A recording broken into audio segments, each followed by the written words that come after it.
읽겠습니다. 요한복음 4장 46절에서 54절 말씀입니다. 요한복음 4장 말씀 46절에서 54절 신약성경 149페이지에 있습니다. 우리 한 목소리로 요한복음 4장 46절에서 54절 같이 함께 읽겠습니다. 시작. 예수께서 다시 갈릴리 가나에 이르시니 전에 물로 포도주를 만드신 곳이라.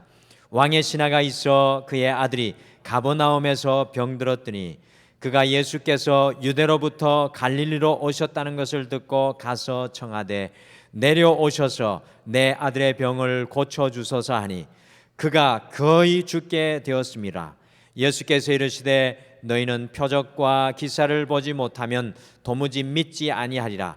신하가 이르되 주여 내 아이가 죽기 전에 내려오소서. 예수께서 이르시되 가라 내 아들이 살아 있다 하시니 그 사람이 예수께서 하신 말씀을 믿고 가더니 내려가는 길에서 그 종들이 오다가 만나서 아이가 살아 있다 하거늘 그 낫기 시작한 때를 물은즉 어제 7시에 열기가 떨어졌나이다 하는지라. 그의 아버지가 예수께서 내 아들이 살아있다 말씀하신 그때인 줄 알고 자기와 그 온 집안이 다 믿으니라. 이것은 예수께서 유대에서 갈릴리로 오신 후에 행하신 두 번째 표적이니라. 아멘. 경기 중학교를 수석으로 입학을 하고 고등학교를 단 4개월 공부한 이후에 검정고시로 서울대 학교에 차석으로 들어간 천재가 있었습니다. 이분은 24살의 미국 플로리다 대학교에서 박사학위를 받고 교수가 되어서 꼬마 교수라는 별명을 얻었고 한국과학기술원을 설립해서 한국의 과학을 선도하였을 뿐만 아니라 후에 과학기술처 장관을 역임을 하였습니다. 어느 날 그의 가정에 청천벽력과도 같은 큰 고난이 찾아왔는데 사랑하는 아들이 심부전증으로 생사를 알 수 없는 투병 생활을 하게 되었습니다. 이런 때 자신이 공부하고 자랑하였던 그 과학적인 기술과 의술 그리고 자신의 사회적 스펙이 아무런 능력이 되지 않음을 깨닫고 하나님께 나아가서 생명을 내어놓고 매달릴 때 과학도 의술도 치유하지 못했던 아들의 병이 기적과 같이 치유되는 놀라운 은혜를 경험하였습니다. 그분이 바로 나는 위대한 과학자보다 신실한 크리스천이 되고 싶다라고 고백하였던 전근모 박사님이십니다. 우리나라의 최고의 국문학자요, 영원한 인문주의자며 통섭의 지식인으로 불렸던 이어령 박사님이 그 딸 이민아 변호사가 인생의 모진 시련을 겪으면서 이 설상가상으로 암에 걸려 투병하면서도 그 모든 고통을 신앙으로 이겨내는 이 초월적인 영성에 매료되어서 결국 자신도 예수님을 믿게 되는 놀라운 기적이 일어났습니다. 그러면서 자신의 딸을 바라보면서 결국에 자신도 하나님 앞에 무릎 꿇고 우리 모두가 이성과 지성의 수준에서 영성의 수준으로 도약하는 인생을 살아야 한다는 기적과 같은 고백의 역사가 한 가정 속에 일어나게 되었습니다. 오늘 요한복음 4장에 등장하는 아버지를 보게 되면 사회적으로도 또 경제적으로도 지식적으로 1% 안에 드는 굉장한 인물이었지만 아들의 질병 앞에서는 자신이 가진 어떤 것도 무용지물이라는 사실을 오늘 말씀에서 우리가 잘 보게 됩니다.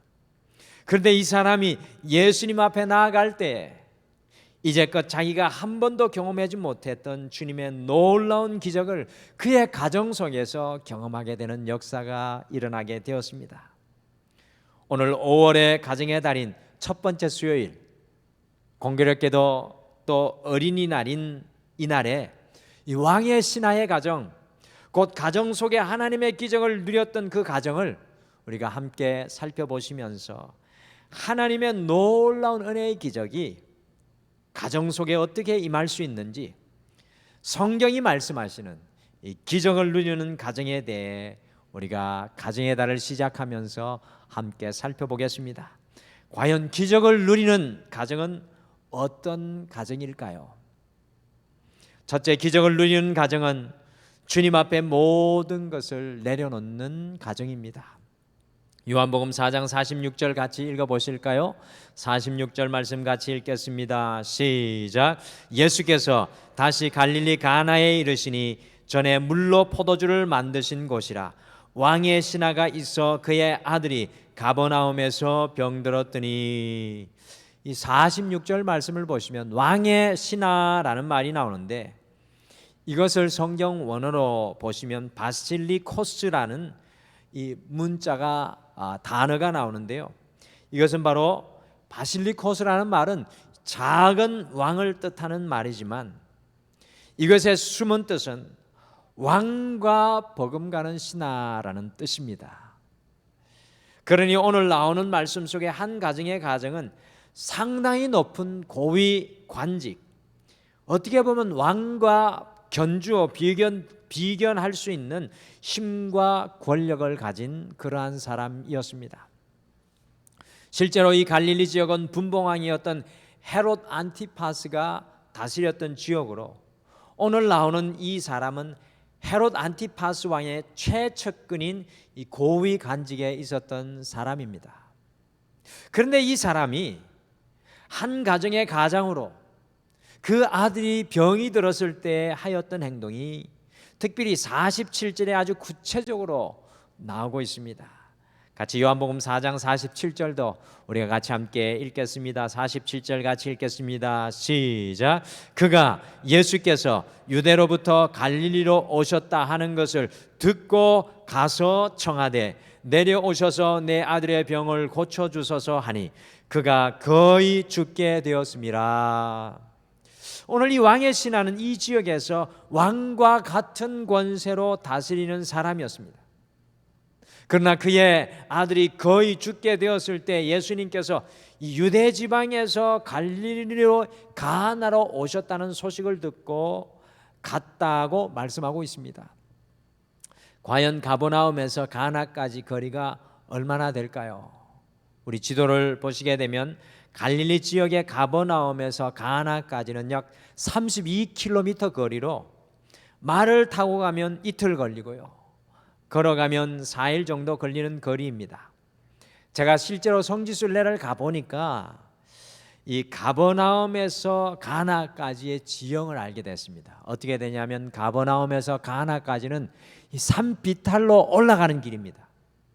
그러니 이 사람이 예수님께 47절에 내려오셔서라는 표현을 사용하고 있는 것입니다.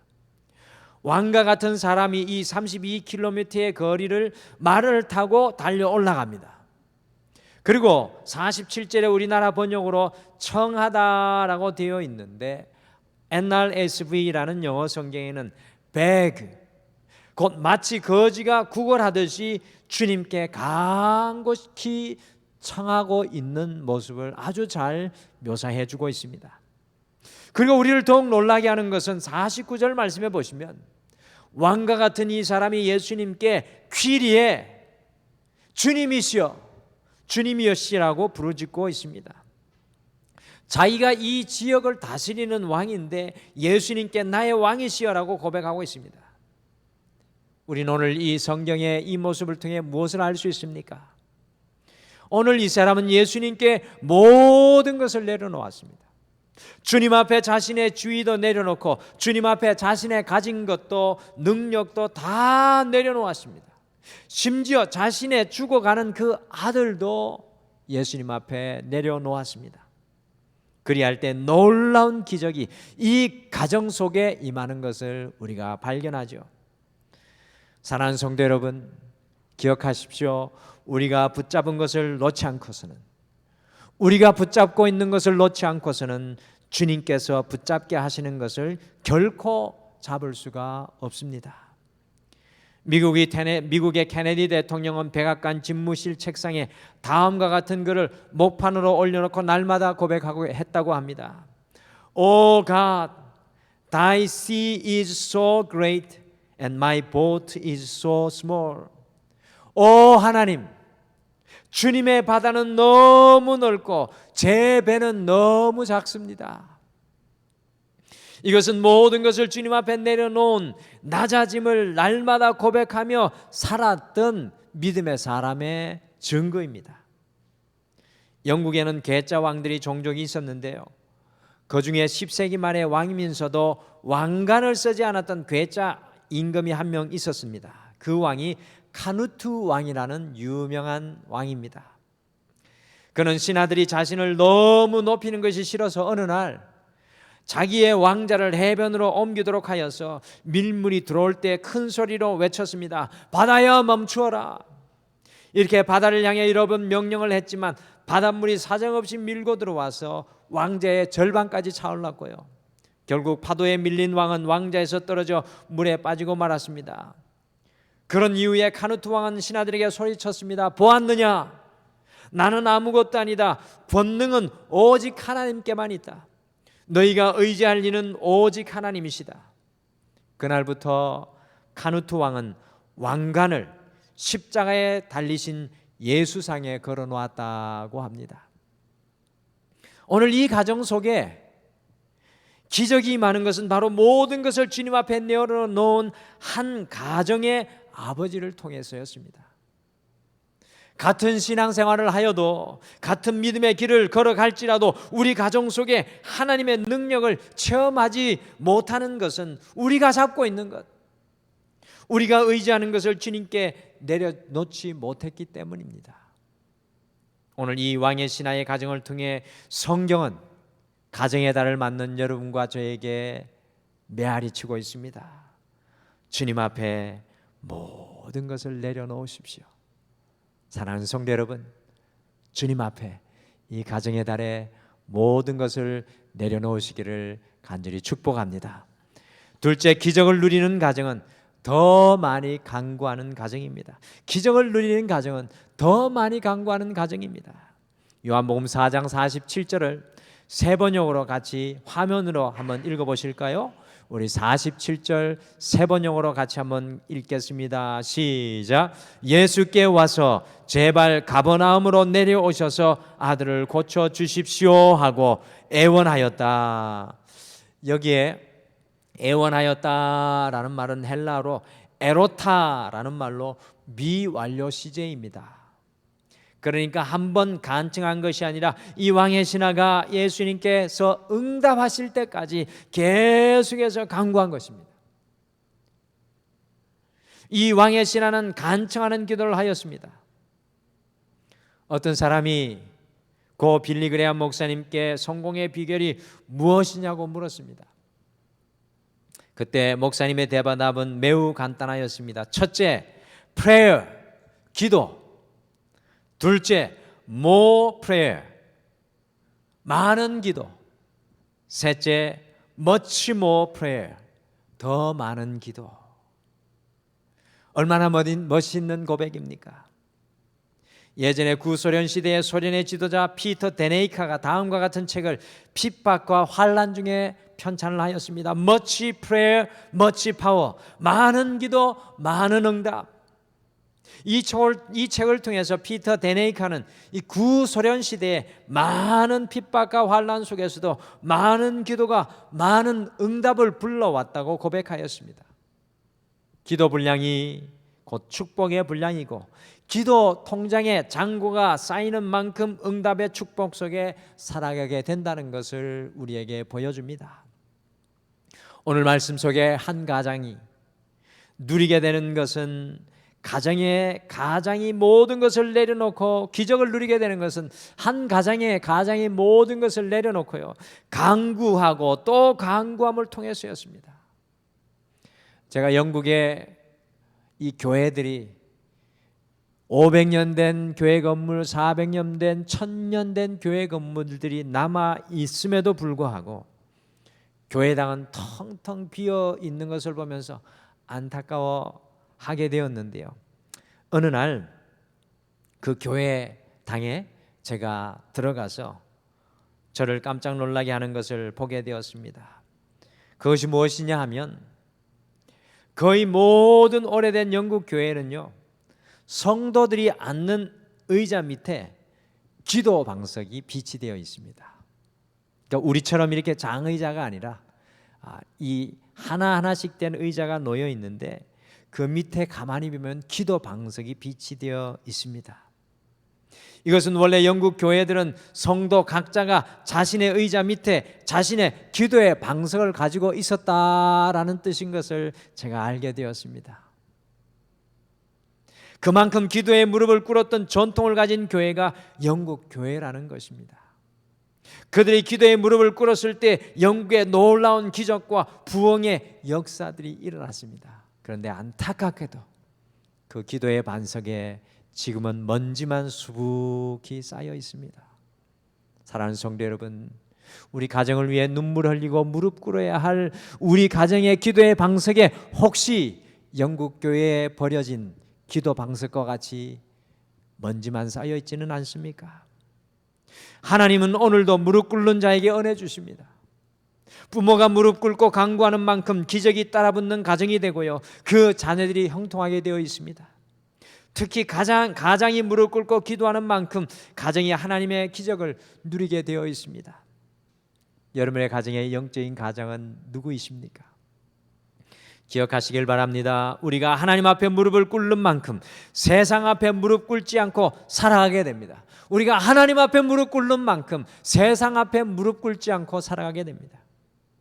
오늘 이 왕의 신하의 가정을 통해 우리 가정을 향하여 주님께서 말씀하십니다.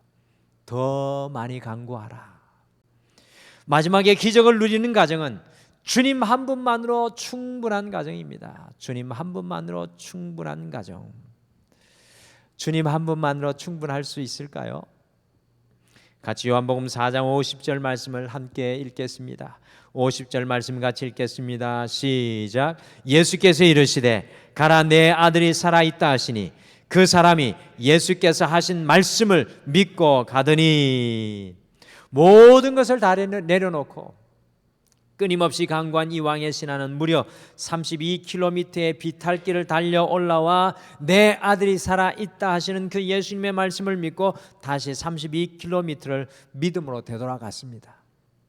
어떻게 보면 너무 황당한 말씀이죠. 오늘 이 왕의 신하의 믿음은 순도 100%의 믿음입니다.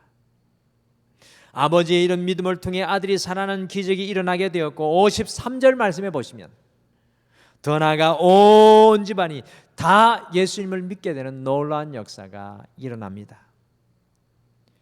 저희 교회에 정유영 권사님이 계신데요, 언젠가 산에 함께 올라가면서 울창한 나무를 바라보시면서 저에게 인장지덕 목장지폐라는 말씀을 해주셨습니다. 인장지덕 목장지폐라는 뜻은 큰 나무 아래에 있는 다른 나무는 피해를 보지만 큰 사람 밑에 있는 사람은 놀라운 득을 본다라는 뜻입니다. 오늘 예수님 한 분만으로 충분합니다라고 고백하였던 믿음의 가정의 신앙으로 아들의 불치병을 치유받은 기적뿐만 아니라 온 가족이 구원을 받게 되었습니다. 한 사람의 믿음의 영향력이 이렇게 가정 속에 영향력을 발휘하게 되어 있습니다. 평범한 믿음이 아니라 예수님의 말씀을 품고 다시 삶의 현장으로 돌아가는, 오직 예수님 한 분만으로 충분하다는 믿음이 가정 속에 기적을 일으키는 능력이라는 것입니다.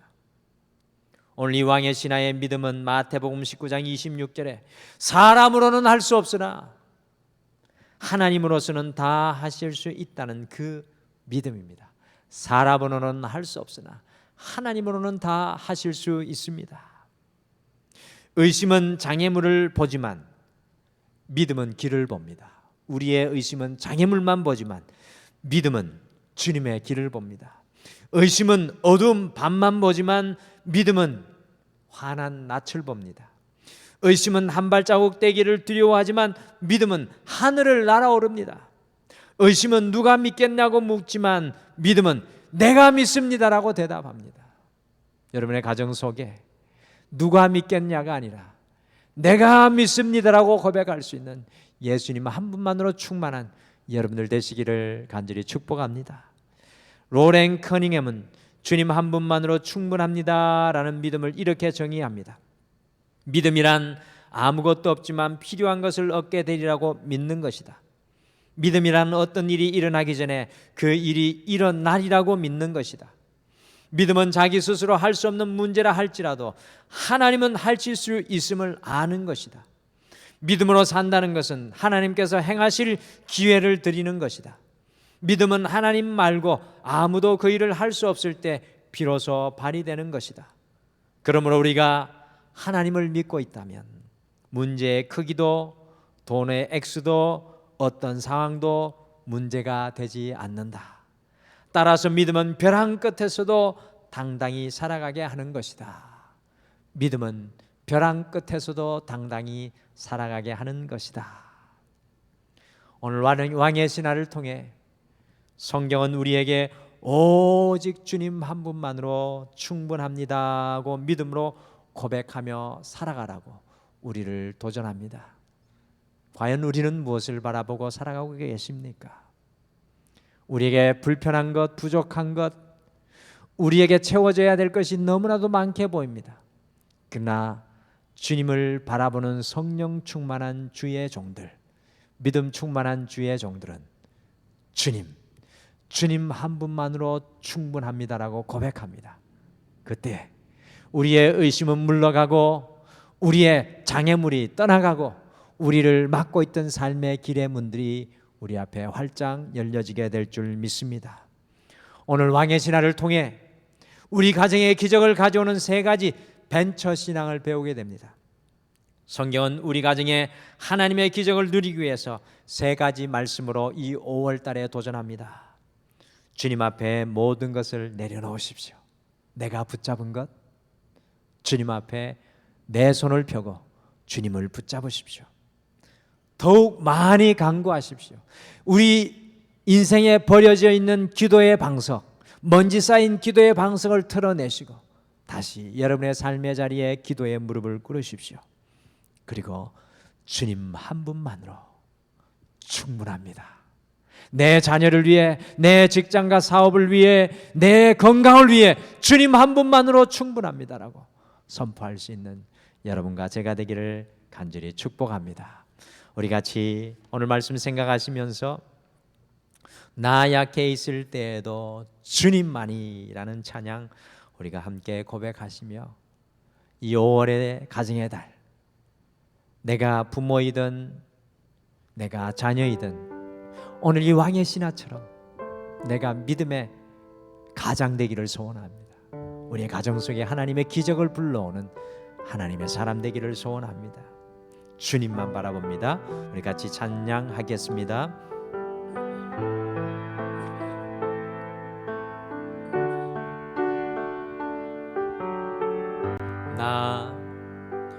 나 약해 있을 때에도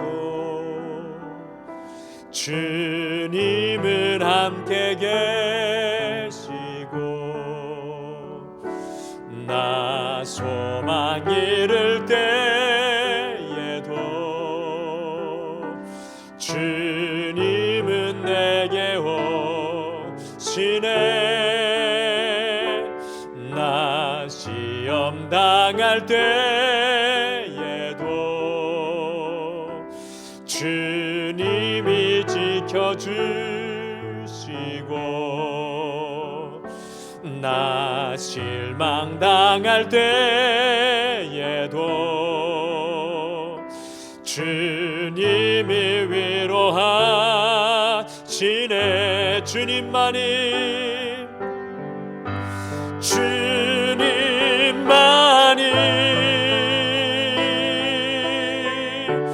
내 힘이시며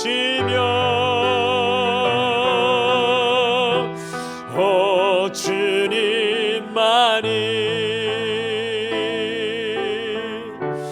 날 도우시네. 오 나의 주님 내 아버지여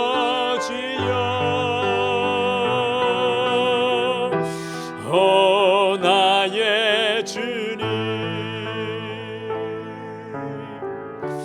내 사랑이여.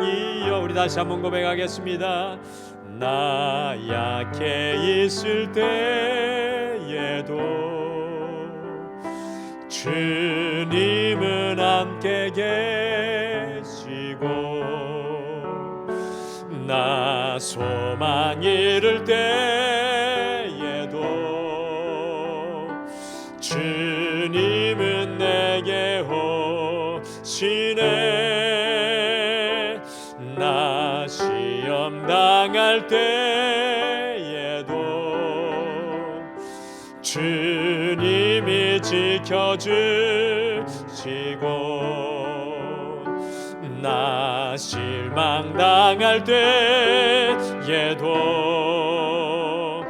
주님이 위로하시네. 주님만이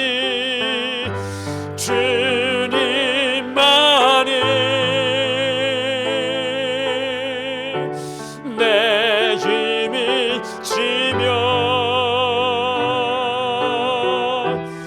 오 주님만이 날 도우시네.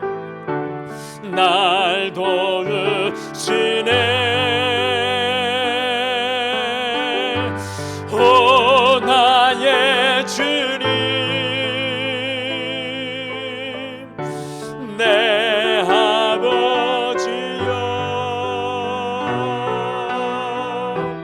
오 나의 주님, 내 사랑이여.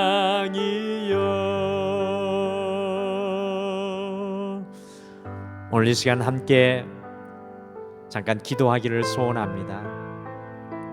사랑하는 성도 여러분, 우리는 너무 많이 움켜쥐고 있지 않습니까? 주님의 성령 충만을 소원한다고 하면서 세상 것으로, 그리고 나의 생각과 나의 고집을 움켜쥐고 있지는 않습니까? 여전히 내가 할 수 있는 것들을 바라보며 나의 자아를 움켜쥐고 있지는 않습니까? 그 모든 것 내려놓고 주님 붙잡아야 우리의 인생을 주도하시는 주님을 만나실 수 있습니다. 오늘 왕의 신하가 기도의 무릎을 꿇고 여호와께 간구하였듯이 우리의 사라져버린 기도의 언어, 주를 향한 간구가 다시 한 번 더 이 가정의 달에 되살아나기를 소원합니다. 우리 자녀를 바라보며, 우리 가정을 바라보며 주님 앞에 우리의 마음을 쏟는 진정한 고백을 올려드리시기를 바랍니다. 마지막으로 주님 한 분만으로 충만합니다. 그리할 때 우리에게 사라졌던 감사의 고백이 우리에게 드러날 것이고, 하나님의 능력을 보는 은혜의 영안이 열려질 줄 믿습니다. 오늘 이러한 우리를 소원하며 함께 말씀 생각하시며 잠깐 기도하겠습니다.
여호와 하나님 아버지, 이 가정의 달이라는 소중한 영적인 시즌을 허락하여 주셔서 우리가 가정을 바라보며 우리의 믿음을 돌아보게 하여 주심을 감사합니다. 너무나도 많은 것을 붙잡고 그것으로 인하여 평안하다 평안하다고 우리가 외치며 살아가고 있지는 않습니까? 주님, 우리는 언제까지 우리가 붙잡은 것을 주님 앞에 놓을 수 있겠습니까? 주님의 진정한 능력과 기적의 역사는 우리가 잡았던 것을 주님 앞에 놓고 기도에 무릎을 꿇고 주님 앞에 간구할 때 일어나는 줄 믿습니다. 이 가정의 달 다시 한 번 더 주님 앞에 내려놓음의 은혜의 역사가 우리에게 일어나게 하시고 주님 앞에 모든 것을 간구로 나아갈 수 있게 하여 주시며 주님 한 분만으로 충만하다는 그 믿음이 새로워질 수 있도록 우리 모든 믿음의 성도들을 인도하여 주시옵소서. 지금은 우리 주 예수 그리스도의 은혜와 우리 하나님 아버지의 극진하신 사랑하심과 성령님의 함께하심과 인도하심과 내주하심이 오늘 이 예배를 드리며 주님이 진정 우리의 가운데 역사하여 주시는 놀라운 은혜의 기적을 소망하며 거기에 연결되기를 소원하는 사랑하는 모든 성도님들 위해 그들의 삶 위에 영원토록 함께 하시기를 간절히 축원하옵나이다. 아멘.